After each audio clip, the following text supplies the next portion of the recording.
ハリー・ポッター最強の杖の素材、クレオパトラが愛した命の木、チンギス・ハンが軍隊に飲ませた果物、旧ソ連の宇宙飛行士が宇宙で頼った植物。これ全部この中に入っています。ここぞという時、エナジードリンクに頼る方は多いでしょう。でも飲んだ後直後の急激な興奮の後、どっと深い疲労感、眠気、それに襲われたことありますか？これはね、カフェインクラッシュと呼ばれる現象なんですね。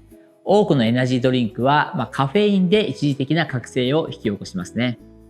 同時にイライラや心拍数の上昇といった副作用をもたらすことがあります。私たちに必要なのは興奮の先にある疲労ではなくて、体を芯から元気にさせる優しいエナジーなんです。そこで紹介するのがこちら、リジビニックスですね。私はこれを体に優しい自然なエナジードリンクと呼んでいます。実際はね、錠剤のサプリなんですが、カレーは飲み物という人もいますからね、いいでしょう。エナジードリンクと違い、砂糖も人工香料も着色料も不要です。錠剤の不経剤にはなんと米ぬかを使用しているんですね。封を開けるとどこか懐かしい香りがするのはそのためです。そしてもう一つの体に優しい理由。カフェインに加えてお茶の旨味成分テアニンを配合しています。テアニンはカフェインの興奮やイライラを和らげ、脳を覚醒させながらも緊張をほぐす、リラックスしているのに注意力は高い。日本人がね、緑茶を飲んで感じてきた穏やかで覚醒感を持つというものをこれね、科学的に再現したものです。でもリジビニックスの真の価値はこれだけじゃありません。この小さな一粒に人類が数千年かけてできた、語り継がれてきた物語が、神秘の力が詰まってるんです。浅い、驚くべきことに好みの 95% は硬い種ですね。私たちが食べられるのはわずか 5% なんですね。しかしアマゾンの先住民たちはこの信じられないほどに小さな部分に何世紀にわたって命の源を見出してきました。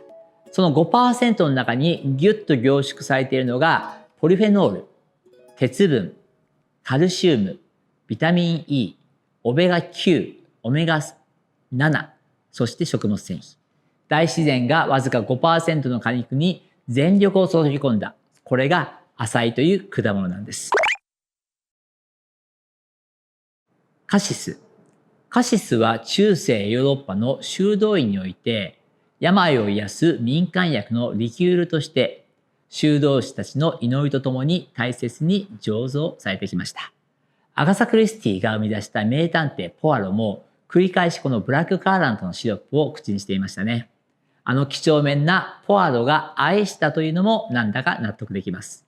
そして第二次世界大戦中、食料が不足したイギリス。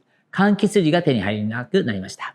その時子供たちのビタミン C 不足を救ったのがこのカシスだったんです。戦火の中で子供たちを守り続けた小さい黒い実。修道院の祈りから始まり、戦争を超えて今も愛され続けています。ビルベリー。夏の白夜、日中に注ぐ強烈な紫外線から身を守るためにこの植物は自ら紫外線の盾を作り出しました。その結果、果肉の中に濃い赤紫に染まっているものが入っています。このビルベリーですが、非常にドラマチックな歴史があるんですね。第二次世界大戦中、このジャムを食べたイギリスの空軍パイロットは、暗闇でもよく見えるぞという話になったんですね。実はこれね、軍の作り話なんです。本当の理由は敵に悟られないようにするためのカモフラージュだったんです。ところがこの嘘をきっかけに研究が進み、後に本物の医薬品として認められることになりました。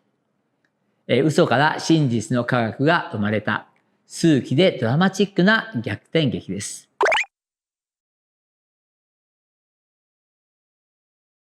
ノニ。今から2000年以上前、ポリネシアの航海者たちは、地図もコンパスもなく海を渡っていました。もう星と風だけを頼りに広大な太平洋を渡ってきたんですね。その時彼らがカヌーに必ず積み込んだものがあります。それがノニンなんですね。貴金属と呼ばれ、この小さな実を一口かじるだけで生命力が燃え上がったというふうに言われます。どんな島にたどり着いても人が生き延びるための助けとなった。だから、ハーブの女王とも呼ばれているんです。ポリネシアでは神からの贈り物として神聖視され、神殿には必ずこの木が植えられています。太平洋を渡る命綱として何世代もの航海者たちと海を越えてきた植物です。モリンガ。旧約聖書にはこんな記述があります。モーゼが神に命じられ、一本の木を汚れた水の中に投げ入れる。水が甘くなり、飲めるようになった。研究者たちはこの奇跡の木こそがモリンガではないかと考えています。実際モリンガの種には、汚れた水を浄化する力があると科学的に確認されています。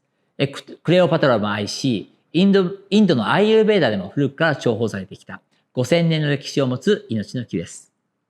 奇跡と呼ばれるだけの理由が確かにあったんですね。シーバクソーン、サジー、学名ヒッポファエと言います。輝く馬なんです。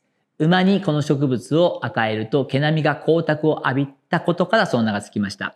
ギリシャでは天馬、ペガサスがこの実を食べることで空を飛ぶというふうに言われています。マイナス43度の極寒を生き抜くこの果物は植物界で唯一4種すべてのオメガ脂肪酸を含んでいます。チベット医学の古典にもインドのアーユルヴェーダにも登場し、チンギス・ハーンは軍隊を強化するために愛用したとされています。モンゴルでは黄色いお医者さんと呼ばれているんですね。そして旧ソ連の宇宙飛行士たちが宇宙放射線から身を守るために使ったという記録まで残っています。地上最大の極限から宇宙の果てまで、花言葉が生命力というのも納得ですね。西洋三差し。アイルランドのに一本だけポツンと立つ西洋三差し。これはケルト神話においては、この世と異世界をつなぐ門、フェアリーツリー、妖精の木として神聖視されてきました。この信仰は現代にも生きています。アイルランドでは今もこの木を切ることを深く恐れていまして、なんと道路の工事のルートをですね、迂回させたという記録が残っているんです。工事の進捗よりも妖精の怒りの方が怖かったんです。何百年もの間、人々がこの木に宿ると信じていた力。さあ、それは迷信だったのでしょうか、それとも。西洋庭床。エルダーベリーという名前の方が馴染み深いかもしれませんね。ギリシャ、ローマ時代から万能の薬箱とか田舎の薬箱と呼ばれ、根、茎、葉、花、果実、全部位を余すとこなく使える植物です。ケルト神話では人間界と魔界をつなぐ秘密の扉と伝えられています。夏至にですね、この木の下にはエルフが通るというふうにも言われています。さてご存知でしょうか、ハリーポッターで魔界史上最強の杖として登場するのが庭床の杖。この杖の素材がこの木なんですね。さらにイギリスではハリー王子とメーガン妃のウェディングケーキにも使われた王室ゆかりの植物でもあります。古代から人々を引き寄せる秘めたパワーがあるこの木を前にするとそう感じずにはいられません。ブルーベリー。ブルーベリーにはこんな伝説があります。大いなる精霊が飢えに苦しむ人々を救うため空から星を落とした。その星が地に落ちて実になったのがこのブルーベリーだというんですね。実の先端をよく見ると確かに星の形をしています。だからネイティブアメリカンはこれをスターベリーと呼びます。天からの贈り物として大切に扱ってきました。空から降ってきた星が今も私たちの手の中にある。そう思うと少し特別な気持ちになりますね。ゴジベリー。中国史上唯一の女性皇帝武則天。権力の頂点に立ちながら81歳まで美しさと長寿を保ちました。その武則天が毎日欠かさず食し続けたのがゴジベリー。クコですね。東アジアの過酷な河原や砂地でひっそりと、しかし力強く赤い実をつけるこの植物は、漢方の世界では花から根まで余すとこなく使われます。長期服用しても害がない不老長寿の生薬と言われています。1300年以上語り継がれてきました。女帝が生涯愛し続けた理由がそこにあったのかもしれません。カモミール。4000年以上前のバビロニアの粘土板にその名が刻まれているカモミール。古代エジプトでは太陽神ラーへの捧げ物として神聖視され、ファラオたちに愛されてきました。この小さな白い花は地面を這うように育ちます。踏まれても踏まれてもまた蘇る。リンゴの甘い香りを立ち上せながら蘇ります。その姿から花言葉は逆境に耐えるですね。学名はマトリカリアです。ラテン語で子宮を意味する言葉なんですね。古くから女性のために使われてきたマザーズハーブ、母の薬草です。何千年もの間、母親が子供に飲ませるように人々の心と体を優しく癒し続けてきた植物です。極寒の地、強烈な紫外線、砂漠、大海原。これだけ過酷な環境を生き延び、何千年もの間、世界中の人々に神聖視され、語り継がれてきたスーパーフルーツ、そしてこのハーブ、この一粒に厳選されているわけです。人工的に合成された単なる成分の塊ではありません。自然界が何千年もかけて生み出した生命力そのものです。この中には112粒、1日2から4粒取ります。エナジードリンク28本分ですね。コストパフォーマンスもいいですね。一時的な興奮で心身をすり減らす時間はもう終わりにしましょう。Lテアニンとカフェインによる穏やかな収集力。人類が数千年かけて見つけ出した植物の力で体を芯から静かに元気にしていく。古代の英知があなたの中に眠る本来の活力を呼び覚まします。体に優しい新しいエナジーの形。リジビニックス。ぜひ一度お試しください。